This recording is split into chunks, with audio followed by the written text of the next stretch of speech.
বিশেষ সবার চরণে আমার প্রণাম।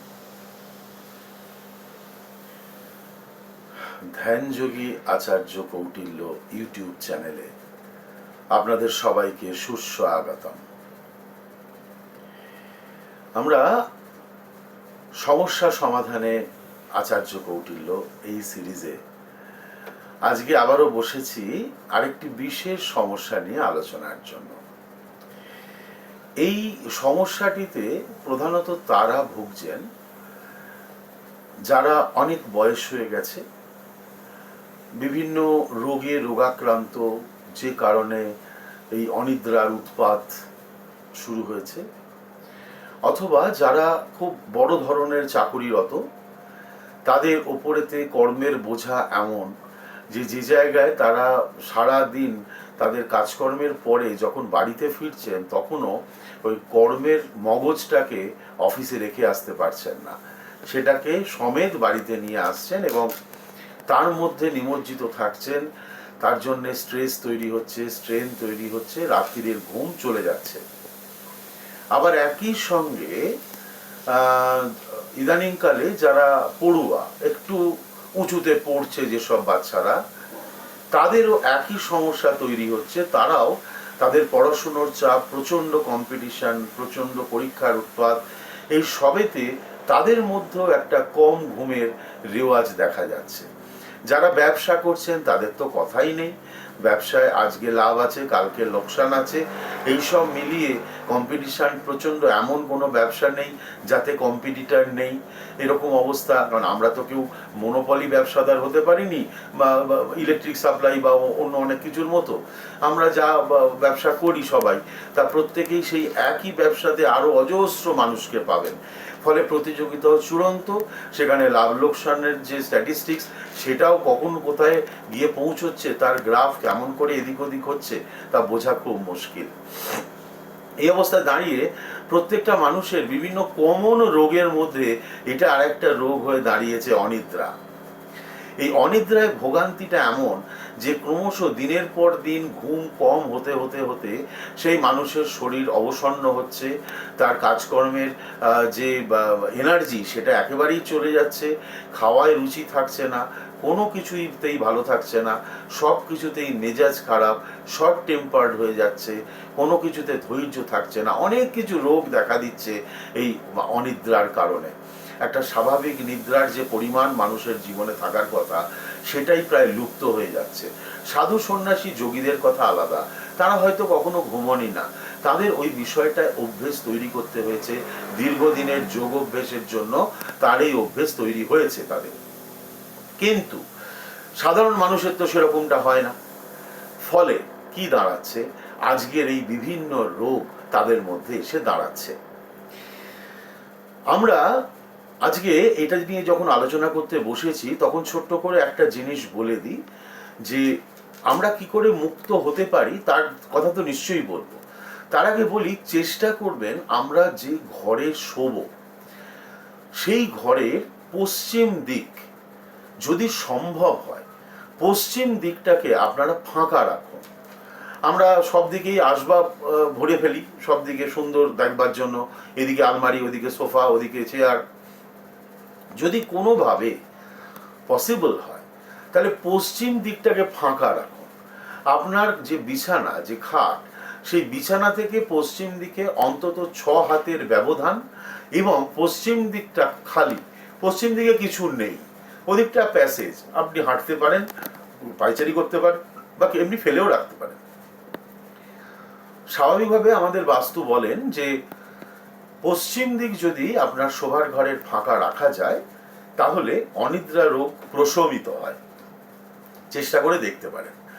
যাই হোক, এবার আমি আসি একটি তন্ত্রোক্ত প্রয়োগের কথায়। এই প্রয়োগে একটি উপাদান লাগবে, সেই উপাদানটি হচ্ছে একটি শাঁখ।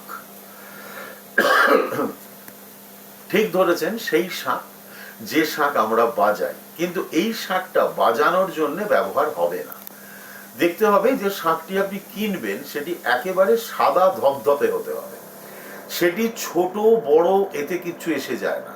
একদম ছোট ধরনের যে শাঁখ, যেটা বাজানো যায় না কিন্তু সাদা, একদম নিখুঁত সাদা, তার মধ্যে চেষ্টা করবেন কোনো রকম ছিট প্রিন্ট যেন না আসে, পুরো সাদা শাঁখ। সেই শাঁখটিকে একটি তামার থালার উপরেতে সাদা কাপড় বিছিয়ে তার উপর শাঁখটাকে রাখবেন। রাখবেন কোন দিকে? রাখবেন উত্তর দিকে। শাঁখটাকে রাখবেন আপনি উত্তর দিকে। শাঁখের দুটো দিক, একদিকে মুখ দিয়ে বাজানো হয়, আরেকটা তার লেজের দিক।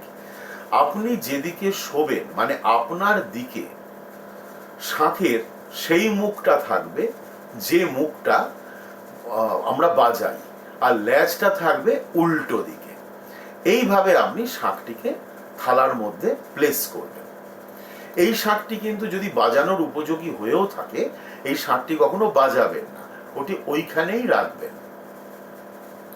রাত্রির বেলা আপনি যখন আপনার সমস্ত কাজ শেষ, আপনার ডিনার হয়ে গেছে, এবার আপনি শোবেন, খাটে বসবেন, ওই শাঁখের দিকেই লক্ষ্য করবেন। লক্ষ্য করে আমি যে মন্ত্রটি বলবো সেই মন্ত্রটি উচ্চারণ করবেন। একমালা যথাযথ নিয়ম, কিন্তু আমি আপনাকে একমালা দুমালায় বাঁধছি না। আমি বলছি আপনি ততক্ষণ এই জপটি করবেন যতক্ষণে আপনার আস্তে আস্তে ঘুম আসা শুরু হয়। এবং এটা খুব মোক্ষম দাওয়াই, এটা তন্ত্রের এক অভূতপূর্ব প্রয়োগ। খুব সাধারণ এবং অতি সোজা একটি মন্ত্র, কিন্তু এর প্রয়োগ অমোঘ। এর জন্য বিন্দুমাত্র খরচ নেই ওই শাঁখ কেনা ছাড়া। এই মন্ত্রটি বলার আগে আর কয়েকটা জিনিস বলে নেওয়ার দরকার আছে। চেষ্টা করবেন রাতের খাবারকে আপনি যথেষ্ট পরিমাণ তেল মশলা ছাড়া হালকা খাবার খেতে, এবং পেট একেবারে দমসম করে ভরে না খেতে। যতটা সম্ভব আপনি হালকা রাখবেন। আমাদের আয়ুর্বেদ শাস্ত্র বলে 1 ভাগ খাবার, 1 ভাগ খাবার ভর্তি রাখলেই যথেষ্ট। তার মধ্যে 1 ভাগ বায়ু, 2 ভাগ জল। এইভাবে যদি আপনি আপনার পাকস্থলীকে 4 ভাগ করেন, রাত্রির জন্য যদি আপনি এটা অ্যাপ্লাই করতে পারেন ভীষণ ভালো। যদি পারেন, আমি কোনো কিছু জোর দিচ্ছি না, তবে খুব দমসম করে খাবার খেলে ঘুম আসতে সত্যিই অসুবিধে হবে। আর তেল মশলা ছাড়া যত সাধারণ খাবার আপনি খেয়ে শোবেন, তত আপনার পক্ষে ঘুমোতে সুবিধে হবে। এবার আমরা আসি মন্ত্রের কথায়। সোজা হয়ে বসবেন, আর শোবার সময় চেষ্টা করবেন ঢিলে ঢালা আর হালকা রঙের পোশাকে থাকতে। খুব ডিপ কালারের পোশাক পরে এমনিই শোবেন না, তাতে ঘুম আসুক বা না আসুক আরেকটি অন্য উৎপাত আসে। সেটা হচ্ছে আমাদের চারিদিকে যেরকম প্রচুর পজিটিভ দেব শক্তি ঘুরে বেড়াচ্ছে, তেমনি একই সঙ্গে চারিদিকে অসুর শক্তিও ঘুরে বেড়াচ্ছে। আমরা যত ডিপ কালার পরে শোবো, কালো, নীল, নেভি ব্লু, এই ধরনের রং আপনাকে ওইগুলি আকর্ষণ করবে, অনেক অসুর শক্তিকে আপনার শরীরের সঙ্গে আকর্ষণ করবে, তাতে অন্য অনেক রকম অসুবিধে তৈরি হবে।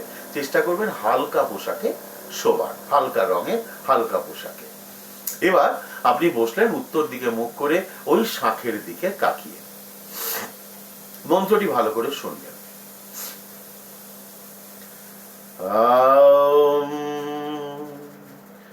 শুদ্ধে শুদ্ধে মহাযোগিনী মহানিদ্রে স্বাহা।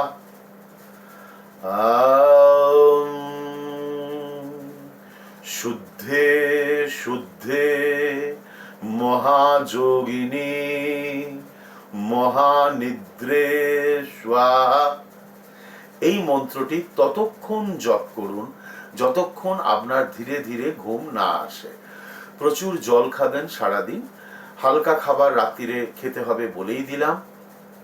আর শোবার সময় আপনি যখন শুয়ে পড়বেন, শুয়ে আপনি ঘুমিয়ে পড়বেন। এই মন্ত্রের খুব অপূর্ব আমরা ফললাভ করেছি, তাই আপনাদের সঙ্গে শেয়ার করছি। এই মন্ত্রে আপনি অবশ্যই আপনার ঘুম আসবে আশা রাখি ঈশ্বরের কৃপায়, কিন্তু চেষ্টা করবেন সারা দিনেতে আপনার কাজ, আপনার স্ট্রেস সবকিছুই থাকে, কিন্তু এই সব কিছুর মাঝে মাঝে 2-3 মিনিট আপনি যে চেয়ারে বসে কাজ করছেন, 2-3 মিনিট একটু বসে আপনি চুপ করে বসুন। বসে জাস্ট 2-3 মিনিট শ্বাস বড় করে নিন, আস্তে আস্তে শ্বাস বড় করে ছাড়ুন, ধীরে ধীরে 2-3 মিনিট মাঝে মাঝে এটা করে নিন। এতে আপনার স্ট্রেস খুব দ্রুত রিলিফ হবে। আপনি এটা মাঝে মাঝে করতেই পারেন সারাদিনে, 2-1 বার করলেন, 5-4 বার করলেন, কিন্তু করলেন। সারাদিনে এই অভ্যেসটা যদি একটু একটু রাখেন আপনার পক্ষে সুবিধে হবে। চেষ্টা করবেন এমন খাবার না খেতে যাতে আপনার অজীর্ণ, অম্ল, যে অম্বলের উৎপাদ ইত্যাদিগুলো বাড়ে, সেগুলোতে কিন্তু ঘুম আসতে সময় লাগবে। আজকের এই ভিডিওটি এই পর্যন্ত। বিভিন্ন রকম সমস্যা এবং অসুবিধে নিয়ে এই সমস্যা সমাধানে আচার্য কৌটিল্য সিরিজে আমি চেষ্টা করব আপনাদেরকে, যাতে আপনাদের নিজেদের অনুশীলন, নিজেদের অভ্যাসেতেই আপনি আপনার সমস্যা থেকে বেশিরভাগ সময়টাই মুক্ত হন। চেষ্টা করব এইরকম অনুষ্ঠান আপনাদের দেবার জন্য। আর যে যে সমস্যাগুলো থেকে দৈনন্দিন জীবনে আপনারা ছুটকারা পেতে চাইছেন, মুক্তি পেতে চাইছেন, সেগুলো কমেন্টে আমাকে লিখবেন। আমি চেষ্টা করব তার থেকে বাছাই করে সমস্যার সমাধান করবার চেষ্টা করতে। আর যদি বারবার ভালো অনুষ্ঠান পেতে হয় অবশ্যই এই চ্যানেলকে আপনি সাবস্ক্রাইব করবেন। আর কমেন্ট করার কথা, শেয়ার করার কথা তো আলাদা করে বলে দেওয়ার প্রয়োজন নেই, কারণ আপনি যেমন এই অনুষ্ঠানটা থেকে একটু হলেও যদি উপকৃত হন, আপনি যদি আরও 10 জনকে এটি শেয়ার করেন, তাদের মধ্যেও কেউ না কেউ একটু হলেও উপকৃত হবেন। এইটুকু আশীর্বাদই আমার প্রাপ্য। আপনারা ভালো থাকুন, সুস্থ থাকুন, অনেক অনেক বেশি করে ঈশ্বরমুখী থাকুন, সারাদিন ঈশ্বরের চিন্তায় থাকুন, সমস্ত কাজের মধ্যে পরম শ্রদ্ধা ও ভক্তি ভরে এই যে প্রয়োগটি দিলাম এই প্রয়োগটিকে ব্যবহার করুন। চরম বিশ্বাস, পূর্ণ সমাদর এবং ভক্তি ভরে এই বিদ্যাটি গ্রহণ করুন। তাহলেই আপনি ফল লাভ করা শুরু করবেন। ভালো থাকবেন। বিশ্বের সবার চরণে আমার প্রণাম। সবার মঙ্গল ও কুশল কামনা করি। জয় গুরু, জয় গুরু, জয় গুরু।